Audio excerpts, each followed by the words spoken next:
After my divorce, even though it was amicable, the silence that followed felt overwhelming. I threw myself into work, but weekends were a constant reminder of what I'd lost: companionship and plans for the future. Watching my married friends move on while I felt stuck only made it harder. During those lonely times, I found comfort in renovating my house. Like me, it needed repairs, but it still stood strong.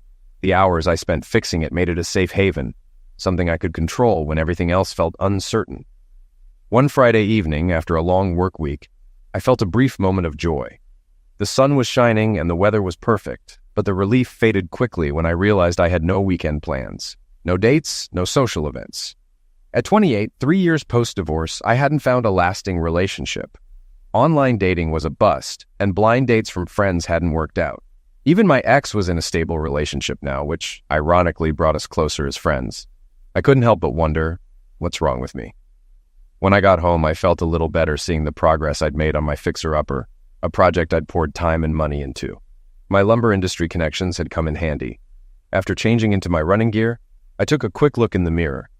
I was in good shape, 6 feet tall, 190 pounds, but I still couldn't shake the feeling that something was off. Why haven't I had a meaningful date in months? Feeling down, I went for a 5-mile run, which always helped improve my mood. Later, I was relaxing with a beer on the patio when my phone rang. It was my ex-brother-in-law, Mike, who also handles my finances. He asked what my plans were for Saturday, already knowing I had none.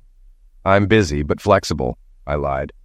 "Don't tell me you're working tomorrow," he joked, knowing I worked for his dad's timber company. Mike, on the other hand, ran his own investment firm. "I'm not working," I said. "Just have some things to do around the house."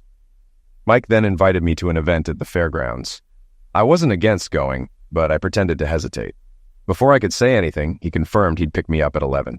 Just like that, my weekend plans were set. "Looks like I'm going to the spring fair," I thought as my phone buzzed, locking me in. I first met Mike Robinson the same day I met my ex-wife, Kimberly. By the time I was in junior high, I was already working part-time at Specialty Timbers, saving enough money to buy a used Corolla. It wasn't fancy, but it got me where I needed to go and helped me support my mom. After school ended for the summer, I started working full-time, from 7 o'clock to 3:30. On my first full day, I met the shop supervisor, Don "Smitty" Smith, who basically ran everything. He taught me a lot about the machines we used, and I spent the summer learning the ins and outs of the business. That day, during my break, I went into a new break room and encountered Mike and Kimberly for the first time. Mike, wearing a smirk, cracked a joke about my work clothes, while Kimberly giggled.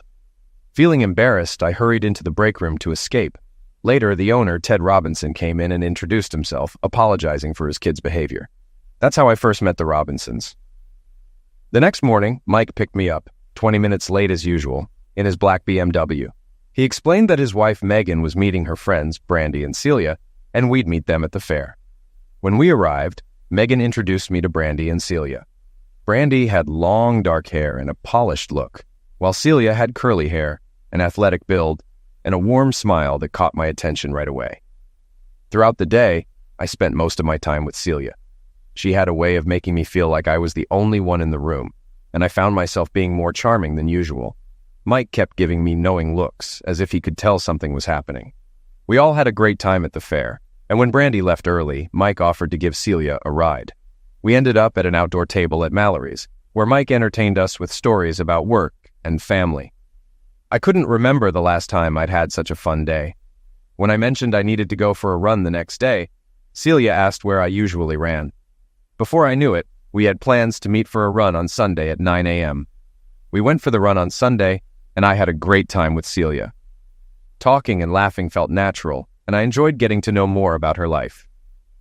After the run, we grabbed coffee and talked about her job as a dental hygienist, her family, and her life in the Bay Area. She mentioned her father had passed away, and her mother worked at a hair salon owned by her aunt. Afterward, I dropped her off at her apartment and told her, "I'll pick you up at 9 for our next run." She smiled and agreed. On my way home, Mike and Megan couldn't hide their smirks. "What?" I asked. "You're moving fast," Mike teased. He had been trying to set me up ever since my divorce from his sister Kimberly. I think he felt a bit responsible, knowing her secret before I did. I'd worked at Specialty Timbers during my senior year of high school, learning all the machines from Smitty. Kimberly would come in on Saturdays for bookkeeping, and we eventually started dating. She was planning to attend Colorado College, and I was worried about the distance, not realizing other guys weren't the issue. At the end of summer, Ted Robinson, Kimberly's father, asked me about my future plans. I didn't have much figured out, though I had an application for community college. Ted offered me a position in the office, starting at $3,000 a month with potential bonuses. I was surprised, but accepted. Working with Ted, I learned the business side of specialty timbers, pricing, customer service, and accounting. Meanwhile, I stayed in touch with Kimberly while she was in college, and our relationship seemed solid. On Sunday morning, I picked up Celia for our run. She looked amazing, and we chatted on the way to the trailhead. "I usually run a 5-mile loop. Is that good for you?" I asked. "Sounds perfect," she said with a smile. We went for our run on Sunday, and it felt effortless with Celia. We synced up perfectly, talking and laughing the whole time. Afterward, we grabbed coffee and continued chatting about her job, family, and life. It all felt so natural, and I found myself hoping she wasn't seeing anyone else. I dropped her off at her apartment and asked if she was free next weekend. She agreed, and we exchanged numbers. On the drive home, I thought about kissing her, but decided not to rush things. I wanted to play it cool. Back home, I felt great and got some work done around the house. By Monday, I couldn't stop thinking about her, so I texted, suggesting a hike to Rainbow Falls and dinner afterward. She replied enthusiastically, adding a heart emoji. It felt like our first real date. Work was hectic that week, but Celia was on my mind. Tuesday was rough, but a text from her turned my mood around, and we ended up texting for over an hour. We kept chatting through the week, and by Thursday, she was the one initiating conversation. On Friday, after my run, I texted her about our date, but she didn't reply. I shrugged it off, thinking I'd see her the next day. On Saturday, I picked her up, but something felt different. She was sweet, but a little off, saying she was just tired. We hiked together, and she held my hand, which felt nice. Afterward, we planned to meet for dinner at 7 p.m. When I picked her up, she looked stunning, and her warm hug and kiss made me wonder if the night might lead somewhere more. But I kept my promise to take it slow. Dinner at Mazzuletto's was perfect. Great food, wine, and conversation. After dessert, we decided to walk around the square. Celia snuggled up to me, and we were both a little tipsy but happy. As we passed a group of young guys, one of them shouted, "Cece!"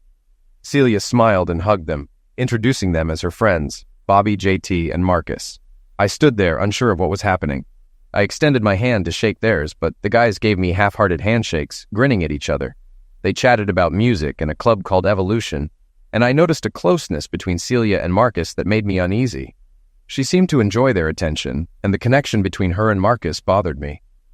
After about 10 minutes, Celia hugged and kissed them goodbye, but the warmth of our evening was gone for me. As we walked back, she snuggled up to me, but I couldn't shake the feeling something was off. Are these really her friends? I wondered. They weren't bad, just not my type.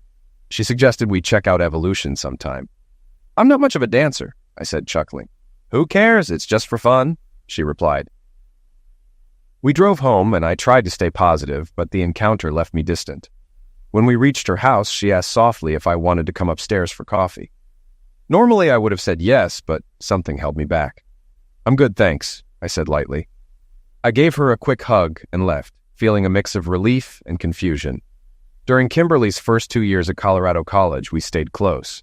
I always looked forward to her visits. I'd ask, "When are you coming home again?" And she'd smile, but something felt distant. When I asked about school, her answers were vague, and sometimes I'd get jealous and ask about the guys. One day I pushed too far, and she snapped, "I told you there are no other guys. Leave it alone." She stormed out, leaving me stunned. Despite this, we mostly got along, and I dreamed of a future together, running specialty timbers. Kim's dad, Ted, and I had a good relationship. He saw me as dependable, the opposite of her ex, Mike, who was charismatic but unreliable. "Mike's fun, but no staying power," Ted once said. He appreciated my hard work and even saw me as a good fit for the business and for his daughter. Before her junior year, I proposed to Kimberly. She seemed surprised and said, "I need to think about it." A few months later, she asked for space, and I realized she was pulling away. "I just need some space," she said, avoiding eye contact. I was devastated after Kimberly asked for space. I threw myself into work, but things had changed between us. We still talked, but it wasn't the same, and when she came home, she seemed distant. That summer we worked together, but I gave her the space she needed. During my senior year, our communication dwindled further. I went on a few casual dates, trying to move on. Then, out of nowhere, Kimberly started reaching out again, like before. That summer, she returned and asked if I still wanted to propose. I was shocked but thrilled and said yes without hesitation. We got married that Christmas, and for a while I thought life was perfect. I was happy, working at Specialty Timbers, and even my relationship with Mike had improved. But cracks soon appeared, especially in our Zek's life. By the 3rd year of marriage, we were barely intimate, and then Millie, Kimberly's friend, moved into the guest house. Kimberly spent more time with Millie than with me, and one day she confessed she was in love with her. I was crushed. There was no anger, just deep sadness. I cried for the first time in years, realizing my entire life was tied to Kimberly and her family. For 3 days, I did nothing, overwhelmed by dark thoughts, even contemplating ending my life. But then Mike showed up. He pulled me out of my despair, and soon after, Ted arrived, assuring me I always had a place at Specialty Timbers. Mike took me on a trip, and for the first time in days, I began to feel something other than pain. As we returned, I realized that despite everything, I had a job I loved and people who cared about me, Ted, Mike, and even Kimberly. Our divorce went smoothly, and I kept the house. Millie, surprisingly, was supportive throughout it all. Though it was tough, I had a strong support system and promised myself to be more guarded in future relationships. On the way home after dropping off Celia, I struggled with my thoughts. Meeting her friends hadn't been a big deal, but something felt off. I felt a bit disrespected both by them and by Celia. Still, it was only our 2nd date, and she was entitled to have friends. Yet her closeness with Marcus bothered me. It didn't match the image I had of her. Maybe I should pull back a little, I thought. Sunday, I focused on house projects, working on the fireplace and repairing some dry rot. The satisfaction of fixing up my home helped distract me. In the afternoon, I checked my phone and saw 2 messages. One from Mike checking in, and another from Celia saying, "Brandy and I are enjoying the weather and coffee. Thanks for last night." I wasn't sure how to feel. Was I overreacting? I needed time to process, so I sent a neutral reply. "Have a good time." On Monday, she texted again, asking, "How was your day?" I waited before responding. She followed up with a long message about work, but I didn't reply right away. By Wednesday night, she called, sounding tentative. "Are you okay?" she asked. I kept it polite but brief, and she invited me over for dinner on Saturday. I hesitated, wondering if I was being too sensitive, but agreed. Dinner on Saturday was nice. Her apartment was cozy and the food was great. The evening felt good, and we ended up in bed, deepening our connection. The next day, we spent time together, running and then showering at my place. I showed her the renovations I was working on, including an old redwood hot tub I had salvaged. She was impressed, which made me feel proud. Over the next few weeks, we saw each other regularly, talking or texting daily. One evening, she convinced me to go to a new club, Evolution, despite my reservations. "It'll be fun," she insisted. Reluctantly, I agreed. The club was trendy and packed. After a while, Brandy and a guy joined us, but it was too loud to talk. Celia pulled me to the dance floor, and I felt out of place. She was having a great time, but I wasn't sure if I was dancing with her or just lost in the crowd. Eventually, I told her I was getting a beer, and she just smiled and kept dancing. I stood by the table, sipping my drink and watching the crowd. I occasionally saw Celia, but I was feeling more disconnected. She eventually returned, laughing and out of breath, and I handed her a drink. Suddenly, Marcus showed up, grabbed her drink, and chugged it. "Hey!" I snapped, irritated. Celia just laughed and pulled my arm. "Come on, let's dance again." "I'm done," I said, sharper than intended. Marcus immediately offered to dance with her, and they headed back to the floor. I watched, angry, as Marcus put his hands around her waist, and Celia seemed to enjoy it, oblivious to my feelings. It was past midnight, and I'd had enough. When Celia returned, I told her, "We're leaving." "Why? What's wrong?" she asked, still smiling. "I've had enough," I said flatly. The car ride was silent. She talked about the fun she had, but I barely responded. When we reached her place, she asked, "Aren't we staying at your place tonight?" "Maybe another night," I replied, forcing a smile. She sensed something was wrong, but agreed. The next day, there was no contact, and I spent the weekend reflecting on my feelings. I liked her, but the night at the club and her connection with Marcus left me unsettled. By Sunday, she texted, "How are you?" I didn't respond. On Monday, she messaged again, "I miss talking to you. Call me." I finally replied, "Sorry, I've been busy. Let's meet tomorrow." By Wednesday, I still hadn't responded, and when I got home, her car was parked in front of my house. She sat on my back porch, anxious. "Are you leaving me?" she asked, her voice small but angry. I sighed and explained how I'd been struggling, sharing my past with Kimberly and my jealousy over Marcus. Celia listened quietly, then tears filled her eyes. "I'm so sorry," she whispered. "If it means keeping you, I'll never go to that place again. I miss you, Cam.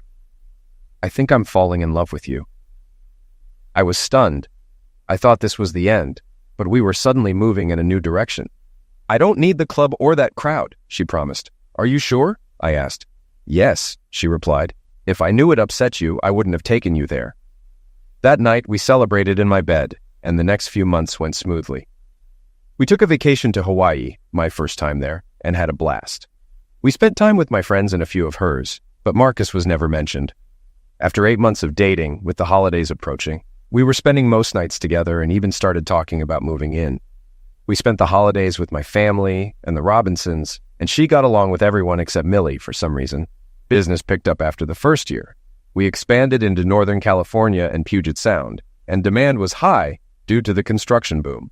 One Thursday, Ted asked to meet. At the meeting, he told me he was turning 60 and planning ahead. Instead of a bonus, he offered me 9% ownership in specialty timbers. I was shocked. He explained our success in expanding to California and Washington and wanted me to help open markets in Colorado and the Rockies.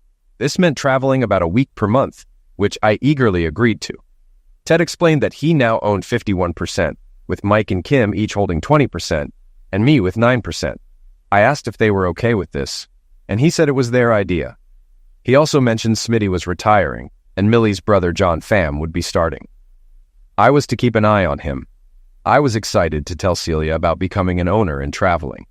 She was happy about the ownership, but less thrilled about the travel, though she relaxed when I explained it would only be a few days a month.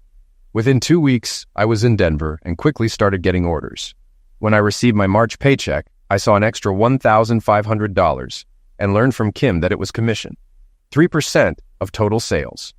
I realized I could earn an extra $15,000 a year, pushing my income towards 6 figures.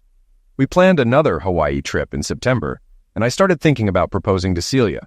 Everything was going well, work was great, and with the extra income, I sped up renovations on the house, which sat on a large lot with 3 bedrooms, an office, and a guest house. The garden, with the new mahogany hot tub, had become my personal retreat. Celia moved in officially in May. It was wonderful having her there, though there was some tension when I traveled, but I figured we'd adjust in time. In August, I invited Mike over for dinner to discuss something important. We met at a bar near his office around 6 p.m. and sat outside in the warm weather. "I'm going to propose to Celia, and I want you to be my best man," I told him. Mike stared at me for a moment. "Getting married again? Remember what happened last time?" "This is different," I replied quickly. "I'm different. Kim and I were just kids back then. I love Celia, and I don't want to be alone." "Are you sure?" Mike asked. "There were some issues not too long ago." "We talked it through," I said, though his words planted a bit of doubt. Still, I told him again, "I want you to be my best man. I'll propose in Kauai." We celebrated with a tequila shot and had a great night. 2 weeks later, I went to Denver for business. Needing samples, I stopped by the store, and John Pham helped me cut and pack them efficiently. Impressive young man, I thought. He even offered more help, recommending his cousin as a worker. Later, I had a meeting with Junior Longfellow near Denver. He was around my age, and we hit it off quickly. Our discussions stretched into the afternoon, and he mentioned doing a West Coast tour in November. I had plans in Montana, but I told him I'd be in touch. The Kauai trip was amazing. We stayed at a top resort covered by my commission and spent time hiking, snorkeling, and relaxing. On the second to last night, as the sun set, I proposed with an engagement ring. Celia cried, hugged me, and we ended up back in bed. As we lay there, I asked, "Are you happy?" "Yes," she said. "If you could change anything, what would it be?" I asked. "Nothing," she replied, then added, "I guess I wish you didn't travel so much." I explained that the travel was important for our future, and sometimes she could join me. She agreed, though quietly, and I quickly brushed it off, maybe a little too fast. Life moved forward, now with wedding planning in the mix. We decided on a Valentine's Day wedding, with Celia handling most of the details while I supported her. Work got busier as demand grew with the Rocky Mountain Market expansion, so we hired John's cousin, Nathan Nguyen, and their friend Van. With Smitty leaving, I spent more time with John, seeing how smart and hardworking he was. One night, I had beers with him, Nathan, and Van, and I appreciated their dedication to specialty timbers. Everything seemed to be going well in both work and life. I decided to hire a contractor to remodel the kitchen, someone I knew who was buying a house from us. Though I could have done it myself, I didn't want the project to drag on for months. Celia helped with the design, and while we disagreed on some things, her input was valuable. In late October, I had another work trip which frustrated Celia. She wanted me to shorten it to 3 days, but I couldn't fit everything into that time. My November trip coincided with Junior's mill tour, but Ted covered it while I attended a trade show in Montana. The show ran Friday through Saturday, with an early Sunday flight out of Billings. Friday was busy, with a cocktail party in the evening. I called Celia around 10 p.m., but she didn't answer. I tried again at 10:30, still no response, so I assumed she was asleep. The next morning after working out, I called her again around 8:15 a.m. She finally picked up, sounding a little off. "I called last night. Were you asleep early?" I asked. "No, my phone was off. I was just doing some work in the kitchen," she replied. Thanksgiving with the Robinsons was approaching, and Celia seemed a bit distant and quiet, but I didn't press her about it. We were both busy. I was invited to the Longfellows Christmas party in Denver on December 9th.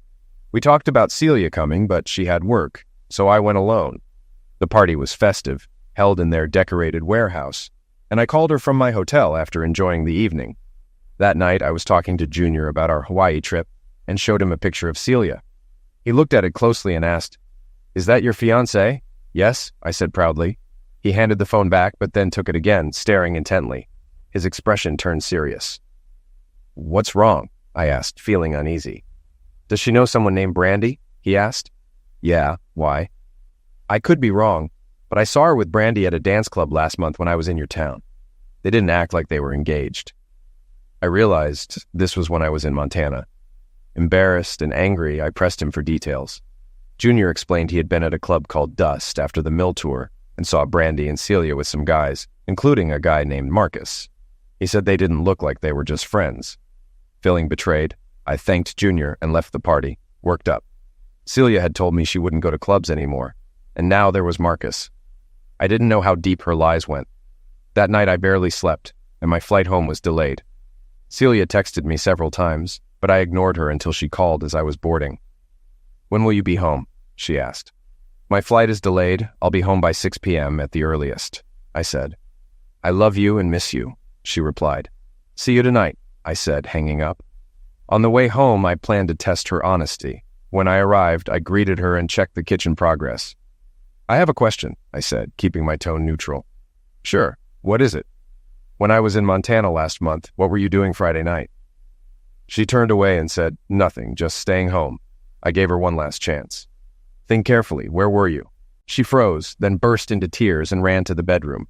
2 hours later, she came out and admitted she had gone to the club with Brandy. They stayed late, dancing. "And then what?" I asked. "I went home alone," she said. "Of course," I muttered. "And Brandy?" "She slept with her ex." "So you were alone?" "Yes," she said, her voice shaking. "Anyone at the club I might know?" She mumbled, avoiding my eyes. "Not really. I don't know."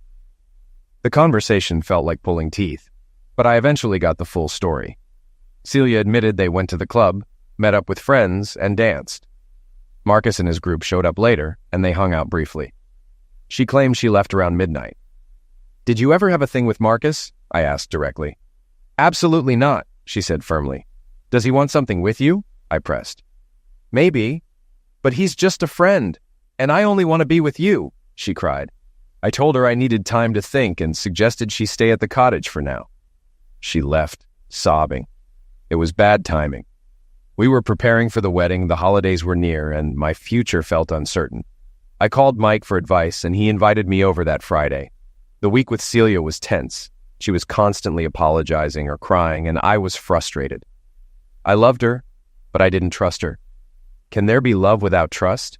At Mike and Megan's place, I told them everything. Mike was blunt. "If you can't trust her, don't marry her." Megan, however, was more thoughtful. "I don't know Celia well, but she seems like a good person and deeply in love with you," she said. "You have to decide if you believe in her." That night, I called Celia over and asked her more questions, insisting on complete honesty. She agreed. "Is the club scene important to you?" I asked. "No," she replied. "I got caught up in it because I was lonely and just wanted to have fun." "And Marcus?" I asked. "Yes, he hit on me, but I wasn't interested. The attention felt good, but nothing more happened than a few gropes on the dance floor."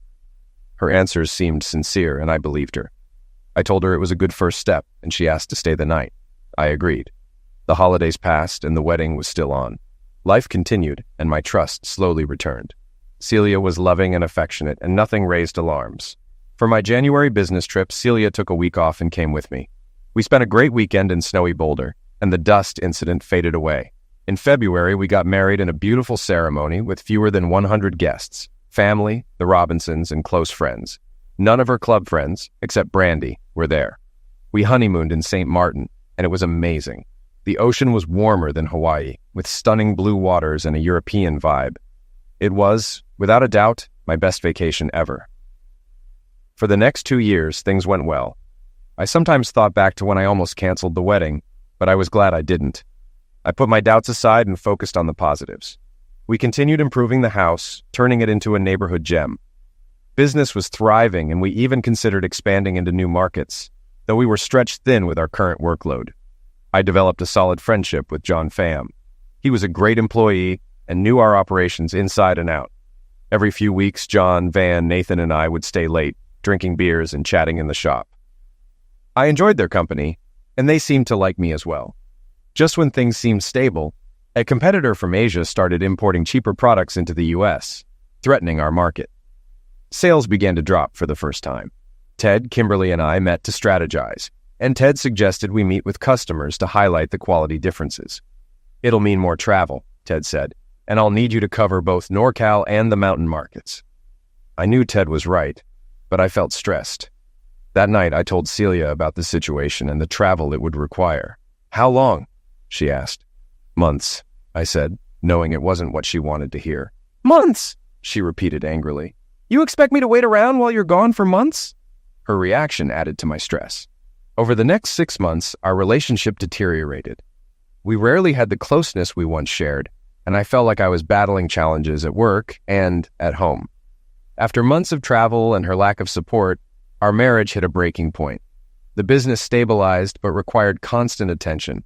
Celia didn't seem to understand, and the strain between us only grew. On Monday, I left for the Bay Area after a rough weekend. No closeness, no meaningful conversations. I felt guilty about the trip. On Tuesday, I called Celia and said we needed to reconnect when I got back. When I returned, she seemed more upbeat, and I hoped things might improve. Friday night, we went to Tomlinson's Bistro. Celia was affectionate, and we had good conversation. Dinner was great. We shared a bottle of wine and had some after-dinner drinks. While waiting for our Uber outside, I saw Marcus, Bobby, and their group around Celia, laughing and with Marcus's arm around her waist. Furious, I grabbed Marcus's wrist, and when he flinched, I shoved him. Suddenly, I was on the ground, having been stricken by something cold. When I came to, Celia was helping Marcus up and apologizing to him. Instead of helping me, she started yelling, blaming me for everything. As the restaurant staff came out, our Uber arrived, and we both got in. She clung to me, crying, "Why did you ruin everything? Why did you grab Marcus? This is my body." I stayed silent, too angry to speak. I was overwhelmed.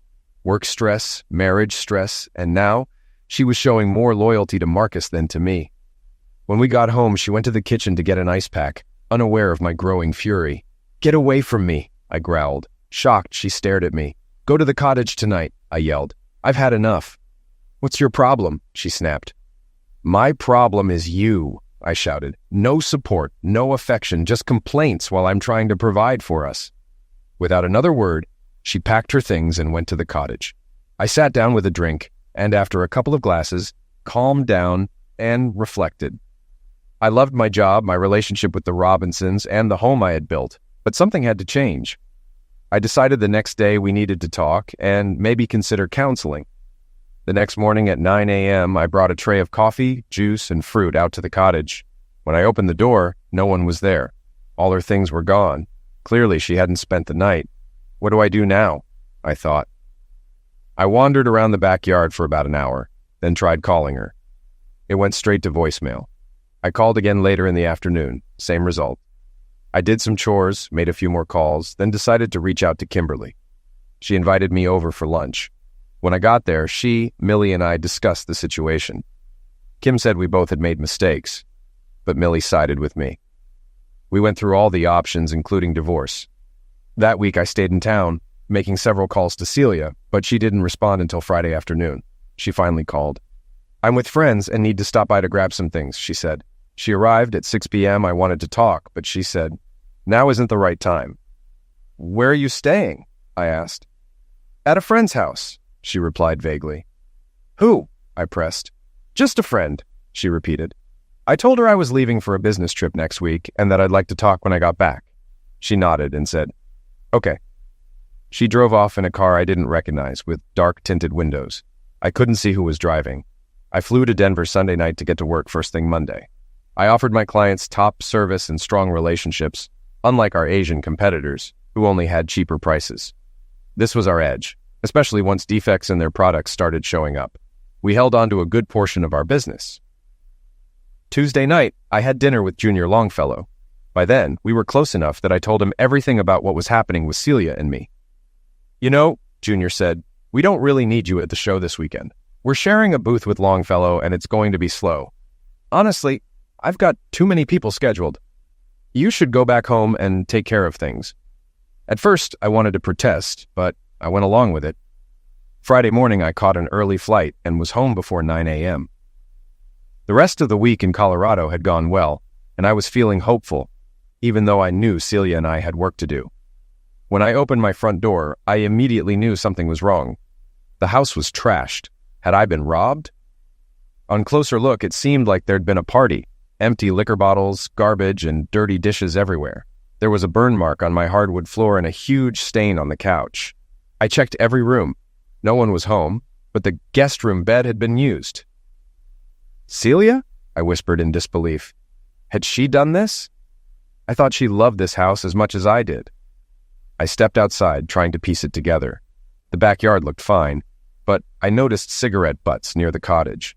I opened the door, and there, on the bed, were Celia and Marcus, asleep. "What the hell is going on?" I yelled, my voice shaking with anger. Celia jumped, startled. "You weren't supposed to be back until tomorrow," she stammered. Marcus barely moved, rolling over lazily with a smirk. "Chill out, man," he said casually. "Get out of here, you idiot," I snapped. Marcus sat up, still smirking. "Hey, I'm leaving, but you know she owns half this house, right?" I was furious, barely holding back my rage. "You got 2 minutes to get out of here," I shouted. My fists were clenched, and I felt like I was about to lose it. Marcus shrugged and, with a mocking grin, slowly walked out. Celia was crying now, but I couldn't even look at her. My head was spinning with anger, confusion, and betrayal. I stormed back to the main house and called Mike. I needed advice on what to do next. "What happened?" Mike asked after I quickly explained. "Stay calm," he said, his voice steady. "I'll call some divorce attorneys and get things sorted. It sounds like divorce is your only option now." After hanging up, I called Kim and told her what had happened. She was supportive and said she and Millie would come over that evening. As the reality set in, I realized my marriage was over. I felt hurt, angry, and numb. I ordered new locks from the hardware store and spent the afternoon cleaning up the mess in the house. Mike called back later with an appointment to meet Darren King, a divorce attorney, on Monday at 11 a.m. He said Darren was ex-military, originally from Texas, and had a tough reputation. I looked him up online and found a photo. Dark hair, strong jaw, serious expression. By the time Kim and Millie arrived that evening, I had calmed down a little. I told them everything, and even Kim, who had tried to support the marriage, agreed that there was no saving it. I wasn't as sad as I was angry. It felt like my life was falling apart. Monday came quickly, and I met with Darren King. He was exactly as he seemed, firm handshake, direct eye contact, and a no-nonsense attitude. After listening to my situation, he laid out the hard truth. "She committed infidelity," he said, "but that won't impact the division of property and the divorce. We need to go over your assets, including the house, your retirement accounts, and your 9% stake in Specialty Timbers." I told him about the house, my bank accounts, and retirement accounts. I explained that I owned 9% of the company and that Ted, Mike, and Kim held the other shares. Darren leaned back in his chair, thinking it over. Expect everything to be split 50-50ths, and we need to prepare for that, he said, though he promised to do his best to protect my interests. I left Darren's office in a daze, shocked at how much I stood to lose. My marriage was over, and now Celia would get half of everything, half the house, half my stake in Specialty Timbers. My entire life felt unstable. I called Mike to tell him what Darren had said. "Don't worry about it yet," Mike reassured me. "Take care of yourself. I might be able to help." I didn't know what Mike had in mind, but his words gave me a little hope. Still, I couldn't shake the weight of everything. I threw myself into work, trying to distract myself from the mess my life had become. Ted, Kim, and even the guys at the warehouse were supportive. "Boss, we've got your back. Don't worry," John said, and I was genuinely thankful for their friendship during such a tough time. That Friday, I served Celia with the divorce papers at her workplace. She immediately texted, "Prick, you should have sent them to my home. I want half of everything." I called Mike, who told me to stop all communication with her. "If she gets a lawyer, let Darren handle it," he said. Days passed, and I immersed myself in work, trying to avoid thinking about losing my house, my assets, and everything I had built. It was overwhelming. I kept wondering how things had fallen apart so fast. Sure, I had traveled a lot for work, but I thought it was for our future. I had assumed Celia understood that, but I realized she wanted attention, and that dance club scene showed she liked getting it from men. It left me feeling sad, angry, and betrayed. On a positive note, the business was bouncing back from competitive pressure, and we were starting to plan expansions into Southern California and possibly Texas. We had inquiries from those regions, and it gave me hope about work, even as my personal life fell apart. One evening, while driving home, I saw a car with dark-tinted windows pull up in front of my house. I thought I saw Celia in the passenger seat, but the car sped off before I could confirm. It left me feeling uneasy, wondering who was driving. The following Tuesday, Darren called to tell me Celia's lawyer had sent over their demands. They wanted half my stake in Specialty Timbers, 50% of my bank accounts and investments, and half the house. I was furious. "No way in hell," I shouted into the phone. "Calm down," Darren replied. "They can ask for anything, but we're working on something that may surprise them." 2 weeks later, John, Nathan, Van, and I went out for a beer in Old Town. As we sat at the bar, a few of Marcus's guys passed by, giving me a look before hurrying off. I glanced at John, who just stared after them. "Is that the idiot's boss?" John asked. "Yeah," I replied. The three of them started talking in Vietnamese. "What?"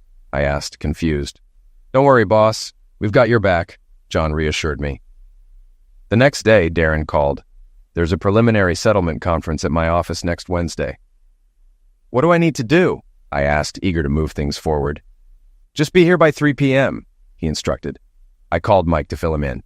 "Yeah, I know. We'll be there too," he said. "We? Who's we?" I asked, puzzled. "Just trust me.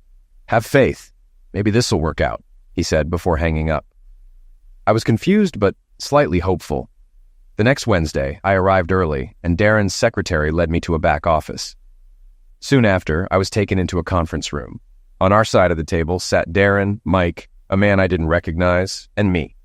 Across from us were Celia's lawyer, Rick Blazengame, and Celia, still looking good.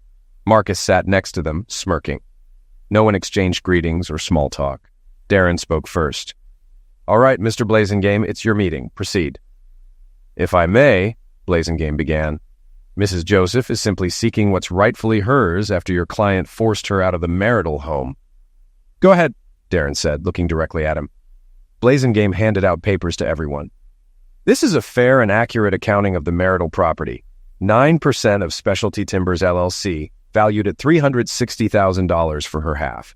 50% of the Ravenscrest Drive home, worth $325,000 for her share.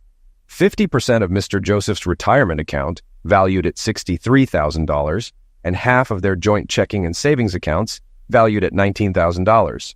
Various furniture and household items are also included." At this point, the man I didn't recognize opened his briefcase and pulled out some papers. "Mr. Blazengame, allow me to introduce myself. I'm Aaron Devoisier, a corporate attorney with a doctorate in law. I have some documents you'll want to see," he said, handing legal papers to Celia and Blazengame. "Mr. Joseph doesn't own the house on Ravenscrest. It's owned by Specialty Timbers, LLC. "But," Blazengame began, "he owns the company." "No, he doesn't," Aaron cut in. Under the corporate bylaws, the majority of shareholders can nominate an owner. In rare cases where it might damage the company, they can also cancel shares. If you look at page 3 of the annual meeting minutes, you'll see that the majority canceled Mr. Joseph's shares even before the divorce was filed. "That's ridiculous," Marcus shouted. "Half of those shares are yours," Celia cried, while Blazingame pressed on. "Whoever you are," Darren calmly said, "one more word and you'll be removed. I'll personally see to it." At that moment, Marcus stormed out, slamming the door. Celia kept crying, but the room stayed quiet. "Mr. Blazingame," Darren continued, "Mr. Devoisier has already reviewed all the records and certified them with the Oregon Attorney General's office. You can pursue this all the way to the highest court, but it will cost your client dearly. Just so you know, Mr. Devoisier has advised on much more complex corporate cases. He's consulting pro bono as a favor to his fraternity brother, Michael Robinson." I was as stunned as Celia and Blazingame. Darren then pulled out a check. "Here's a cashier's check for $25,000. This is our final offer. Mr. Blazingame, would you like a moment to confer with your client?" "Yes, I would," Blazingame muttered. We left the room and went to Darren's office. I hugged Mike and Darren, and when I went to hug Aaron, he extended his hand. "A handshake will do," he said. I laughed and shook his hand. "Thanks, but don't I own my house?" I asked, still unsure. Mike smiled. "Don't worry, the house is yours. When my dad contracted with Terry Peterson to buy the house, Peterson wouldn't sell it to you directly because he didn't think you could keep up with the payments. So my dad made the payments, and you paid him. I thought about it, and Aaron looked into the deal. The house is owned by Specialty Timbers for now, but we'll transfer it to your name once this is settled." "And what about my company shares?" I asked. "Do I still have the 9%? "Not exactly," Mike admitted. "But after everything's settled, you'll own 14%, and I've bequeathed another 5% to you. You deserve it, Cam. The business is thriving, and you're a big part of that." At that moment, Darren's secretary walked in, announcing that Blazingame was ready. We returned to the conference room and took our seats. "So, Mr. Blazingame, what did you and your client decide?" Darren asked. "Well, Mr. King, it's not that simple. Mrs. Joseph invested a lot of time fixing up the house, and while Mr. Joseph was often traveling, she was the one maintaining it." "And?" Darren asked. "We believe $50,000 is more appropriate for what Mrs. Joseph is owed," Blazingame argued. Darren closed the folder, put it back in his briefcase, and stood up. "See you in court," he said. Mike and Aaron stood up as well. Wait, Blazingame stammered. "We'll take the $25,000. Darren pulled out the divorce papers, and both Celia and I signed the agreement. I was free without much financial loss. As Celia and Blazingame were leaving, Mike loudly said, "$25,000 was a good deal. We could have gotten $75,000. I heard Celia sob once as they walked out, and that was it. "That was a bit rough," Robbie said as we left the building. Aaron chuckled. "Not rough enough," Mike replied with a grin. We celebrated that night at a bar, and I happily bought the drinks. I felt incredibly grateful for the legal advice and, most of all, for Mike Robinson's friendship. Friday was a busy day at work, but a good one. The business was thriving, and I felt a deep appreciation for the support I had from Ted, Kim, Mike, John, and the warehouse guys. It was great to be part of such a solid team. Although I was still angry with Celia, more than anything, I was sad about how the relationship ended. I couldn't help but wonder, if a few things had gone differently, could we have been happy? But then again, should a strong relationship be so fragile? I wasn't sure. As I left work that day, I didn't realize a dark car with tinted windows was following me. I wasn't paying attention, just relieved to be heading home. I went straight to the patio to enjoy a beer, finally feeling some peace. That's when I first heard them. There were 3 of them, and Marcus was holding a knife. Well, look what we have here," Marcus said with a grin. "What do you want, Marcus?" I asked, trying to stay calm despite the fear. "I need something from you," he said, twirling the knife. "Maybe a few fingers, maybe a hand, or something else." I looked around for an escape, but before I could move, the other 2 guys grabbed me. Marcus grinned wider. "This is going to be fun." Just then, I heard a noise outside the cottage. Within seconds, John, Nathan, Van, and 3 of their friends appeared in my yard. "Need some help, boss?" John asked, as casual as ever. "Actually, yes, John. Can you show these guys the way out?" Marcus's face turned pale as he backed away, and his guys ran off. John's friends caught them while John grabbed Marcus. "We're going to have a little chat," John said, escorting Marcus and his crew out of the yard. An hour later, John returned alone. I thanked him, still shaken, and asked, "How did you know?" "I saw a black car following you from the warehouse. I've seen those guys before. Bad news." "Thank you," I said, deeply grateful. "How can I ever repay you?" "You don't. We're friends." I was moved to tears, realizing how lucky I was to have people like John in my life. "And boss," he added with a grin, "I guarantee they won't be back." I didn't ask what he meant by that. I didn't want to know. Fast forward 5 years, and the business has had its ups and downs, but mostly ups. I've hired a new employee, someone who didn't know logging at first, but has proven to be smart, hardworking, and a quick learner. He works in operations alongside John and the team. His name is Chase Devoisier, Aaron's cousin, the same Aaron who helped me years ago. Chase wasn't interested in college and needed a job, so I hired him as a favor. Now, he's a real asset to the company. Ted still comes in every day, though I think he's mostly here to catch up with old friends. Kimberly runs the place, and I help when needed. I still travel for work, but not as much as I used to. I'm more settled these days. My personal life has improved too. Thanks to John and Nathan, I met Vangelis' sister. Yes, that's her real name. I asked her about it once, and she said, "When my mom gave birth to me, she said I came out like jelly." I laughed. It was cute, and she's cute too. She's a fitness instructor at the Valley Club and in amazing shape. I'm almost 10 years older than her, but she doesn't seem to mind. She also doesn't care that I'm not looking to remarry. She once jokingly said, "You look at another woman, I'll kick her bum, then kick yours," with a teasing smile. I just laughed. I liked that playful side of her. I never saw Celia again, and after that one encounter, I never saw Marcus either. The last time I saw him, he crossed the street to avoid me. I haven't looked back, and honestly, I don't think about them much anymore. Reflecting on everything, I'm grateful for the people in my life. Ted, Kim, Millie, John, Fam, Nathan, Van, and especially Mike. Without Mike's friendship and support, I don't know where I'd be today. I love my home. I love my company. Without a doubt, I'm a happy man.